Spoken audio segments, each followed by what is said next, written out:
दैनिक पुढारीचे doctor Yogeshji Jadhav, टाळ्यांच्या गजरात आपण दादांचं स्वागत करायचं। आजच्या या कार्यक्रमाचे प्रमुख पाहुणे महाराष्ट्र राज्याचे राज्यपाल माननीय श्री राधाकृष्णनजी, विजय बाविस्करजी, सौ कल्पनाताई जावडेकर, किरण जोशी, तसंच आज ज्यांचा सत्कार करण्यात आलेला आहे त्या सौ स्मिता जाधव, श्री यदुजी जोशी, श्री विलास बडे, श्री शीतल मॅडम, तसंच या वॉकॅथॉनमध्ये भाग घेतलेले सर्वच विद्यार्थी, या पत्रकार संघाचे सर्व सदस्य, पत्रकार बंधू भगिनींनो, पत्रकार संघाने हा जो विषय घेतलेला आहे आर्टिफिशियल इंटेलिजन्स, हा खरंच अत्यंत महत्त्वाचा आहे। गेली अनेक वर्ष आर्टिफिशियल इंटेलिजन्स हे डेव्हलप होत होतं, मात्र गेल्या 2 वर्षात काय घडलं आहे तर हे आर्टिफिशियल इंटेलिजन्स हे सामान्य माणसाच्या कक्षात आलेलं आहे आणि तेही अत्यंत कमी किमतीत, किंबहुना स्वस्त, म्हणजे अगदी फुकटातच आपण सर्वजण त्याचा वापर करत आहोत आणि त्याचं ज्या गतीने, ज्या झपाटीने लोकशाहीकरण झालेलं आहे की आता पुढचे मला वाटते अनेक दशकं नुसतं भारताचीच नाही तर देशाची वाटचाल ठरणार आहे। आज जनरेटिव्ह एआय, चॅट जीपीटी आणि त्याच्या इंटिग्रेशनने काय केलं आहे तर महाग आणि अगदी थोड्याच लोकांच्या, थोड्याच कंपनींच्या हातात असलेलं जे एआय टूल आहे ते आज सर्वसामान्य माणसाच्या हाती आलेलं आहे आणि यातून बरेच बदल झालेले आहेत, बऱ्याच आपल्यासमोर चॅलेंजेस, प्रश्न निर्माण झालेले आहेत आणि तशा संधी देखील उपलब्ध झालेल्या आहेत। याच्यावरती काम करण्याची आज गरज आहे। आता त्यातला पहिला भाग विशेषतः पत्रकारितेच्या बाबतीत लागू होतो तो असा की खरं काय खोटं काय हेच कळत नाही। आपण पूर्वी म्हणायचो की डोळ्यांनी जे दिसतं ते खरं, कानाने जे ऐकतो ते खोटं, पण आता चॅट जीपीटीच्या, एआयच्या जगात असं काय उरलेलंच नाही,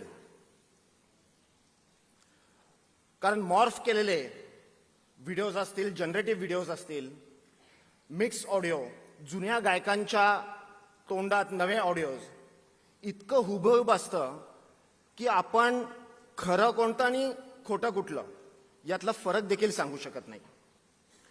पत्रकारितेच्या जगामध्ये तर आपल्यावरती अधिक जबाबदारी आली आहे आणि ती म्हणजे खरं काय हे सांगणं आणि आपला ट्रस्ट राखून हे खरं लोकांपर्यंत पोहोचवणं।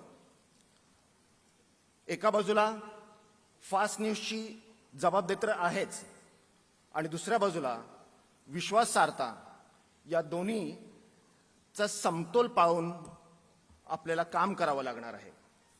दुसरी गोष्ट म्हणजे एआयमुळे आपण विचार करायची क्षमता घालवणार का, असा विचार देखील आपल्याला करायला हवा।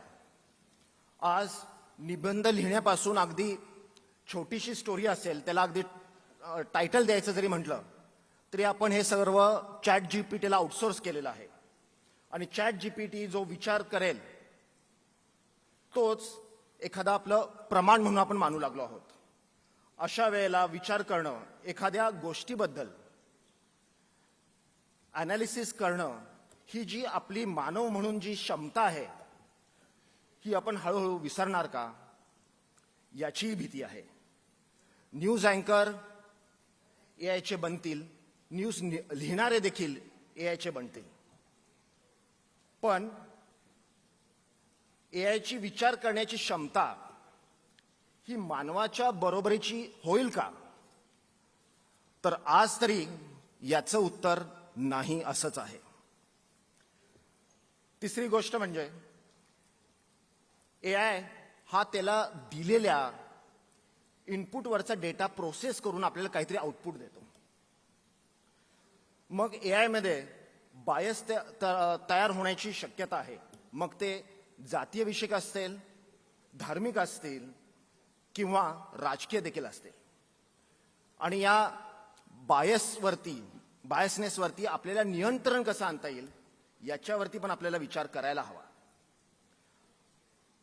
आपण जर काय विचार करणंच व्यक्तीकडून जर यंत्रणाकडे देत असू, तर आपण जे वर्षानुवर्षाचा जो अनुभव शिकलो आहे त्यातून बरं काय वाईट काय हे जे आपण शिकलेलो आहे किंवा गटफील ज्याला म्हणता येईल, हे निकष बनवलेले आहेत, ते एआय मध्ये कसं तयार होणार. आणि असं जर का नसेल तर तो एआय सर्वसमावेशक, न्यायी आणि खरंच जनतेच्या भल्याचा होईल का, हेही आपल्याला बघायला लागणार. एआय आलेला आहे, पण त्याच्या वापरासाठी जे समाज मन तयार करायला लागतं ते अजून डेव्हलप झालेलं नाही आहे असं मला वाटतं. आणि याचं कारण पण जेव्हा टीव्ही आला आणि टीव्ही जगभर पोचला त्यात देखील काही शतक गेले. जेव्हा रेडिओ आला आणि रेडिओ जगभर पोचला त्यामध्ये पण काही वर्ष गेले.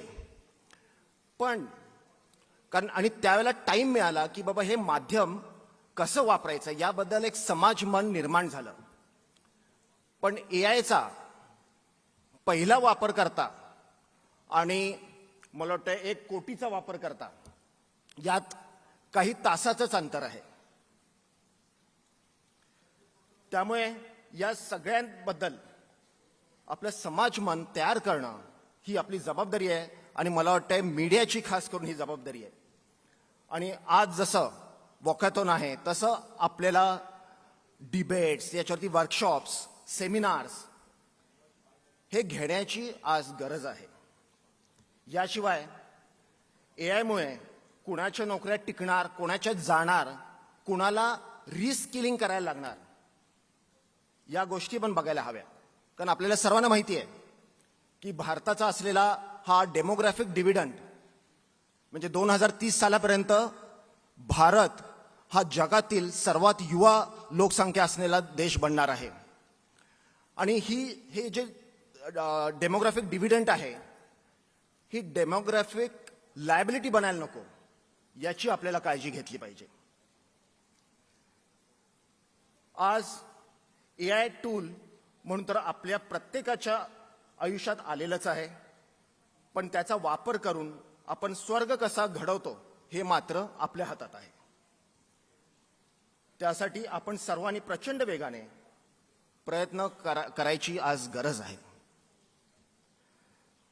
पंतप्रधान मोदीजींनी काही वर्षापूर्वी डिजिटल इंडिया म्हणून अगदी हाती घेतलं आणि अवघ्या काही वर्षातच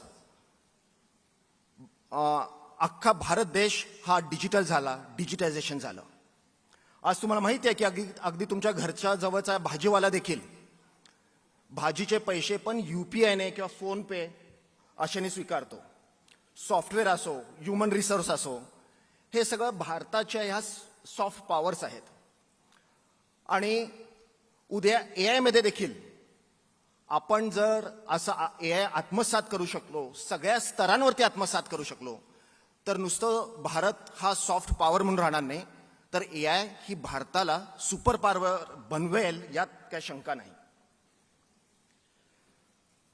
योगायोगाने पुढारीने यावर्षीचा जो वर्धापन दिन होता त्याचा मुख्य विषयच एआय होता. आणि 1 तारखेला आपण जी पुरवणी काढली, मला सांगायला आनंद वाटतो की आपल्या देशाचे ज्येष्ठ नेते माननीय पवार साहेब यांचं सकाळी 10 वाजताच फोन आला की तुम्ही ही जी पुरवणी काढली आहे ती अत्यंत चांगली आहे, सखोल आहे आणि याचं तुम्ही पुस्तकात रूपांतर करा, इंग्लिशमध्ये काढा, हिंदीमध्ये काढा. आणि दुसरा योगायोग असा की लगेच भारत सरकारने हे वर्ष AI साठी म्हणून जाहीर केलेलं आहे. AICTE सुद्धा हे जे वर्ष आहे मग त्याने असं जाहीर केलेलं आहे की AICTE जे ॲफिलेटेड जे 14,000 कॉलेजेस आहेत त्यापैकी त्या माध्यमातून जवळजवळ 4 कोटी विद्यार्थ्यांना AIचं प्रशिक्षण दिलं जाणार आहे आणि त्यापैकी साधारणतः 37% मुलांना नोकऱ्यांची संधी मिळणार आहे.